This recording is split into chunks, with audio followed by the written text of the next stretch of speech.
All right, let's get right into it. Today, we are diving deep into the official prospectus for the Seraphim Space Investment Trust.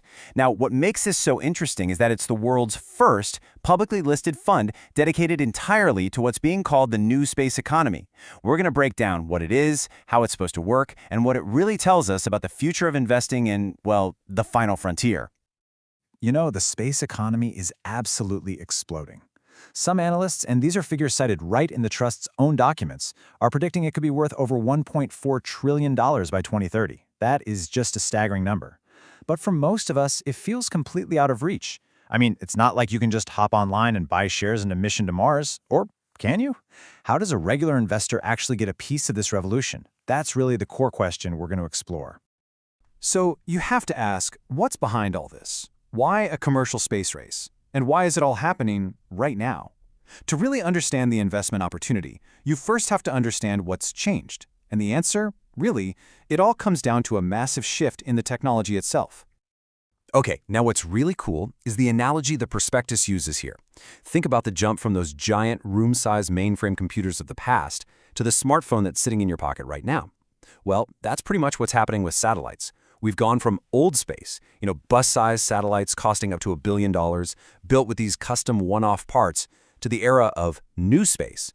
We're talking satellites as small as a microwave, costing a tiny fraction of that, built with the same kind of off-the-shelf components you'd find in a laptop. This isn't just a small step forward, it's a total game changer. And this graph, this shows you the incredible impact of that change. I mean, just look at it. For decades, since Sputnik back in '57, the number of satellites went up kind of steadily. But look at where we are now. That curve is going vertical. The prospectus says we're about to launch more satellites in just the next few years than in the entire history of space exploration combined. Let that sink in. That is not just growth, that is an explosion. So when the fund talks about space tech, what do they actually mean? It's probably a lot broader than you'd think. It is not just about rockets. It's basically any business that relies on signals from space, like your GPS, or any tech that could be used in space, like data analytics or climate monitoring. But here's the crucial takeaway. The real value isn't just in the hardware we're sending up. It's in all the data that's coming back down. Okay, so we get it. The opportunity is massive. But how do you actually get in on the action? Let's take a look at the vehicle Seraphim created. What exactly is this investment trust? Well, the plan was ambitious right from the start. The trust's IPO, its initial public offering, was aiming to raise up to 180 million pounds. And that capital, that's the fuel that gets used to invest in a whole portfolio of private space tech companies. Now, for anyone who hasn't heard of this before, the term investment trust might sound a bit complicated, but the idea is actually really simple. Just think of it as a company whose only job is to own shares in other companies. It's listed on the stock exchange just like any other public company. So when you buy a share in this trust, you're not just betting on one single startup. You're actually buying a small piece of a whole collection of different space companies. And who's this for? Well, the prospectus lists all the big players you'd expect: institutional investors, professional investors, and so on. But importantly, it's also open to retail investors who are looking for capital growth. There is, however, a really crucial piece of advice buried in the fine print. This should only ever be one part of an already diversified portfolio. This isn't where you put all your eggs. So, they've got the money. What's the actual game plan?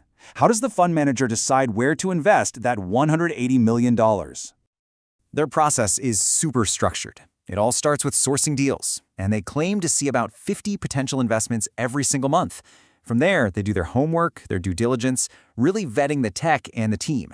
Then the best proposals go before an investment committee for the final say. And finally, this isn't passive investing.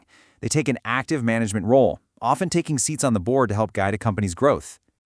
And this slide is where it gets really tangible. I mean, just look at some of the companies in the initial portfolio. You've got Leo Labs, which is basically creating air traffic control for space to stop satellites from colliding with orbital junk. How cool is that? Then there's Satellite View, which aims to be Earth's smart energy meter by using thermal imaging from orbit. And Arcit, which is using satellites to create truly unhackable, quantum-safe encryption. I mean, this is the kind of stuff you'd see in a sci-fi movie. So what's the common thread here? What makes a company stand out?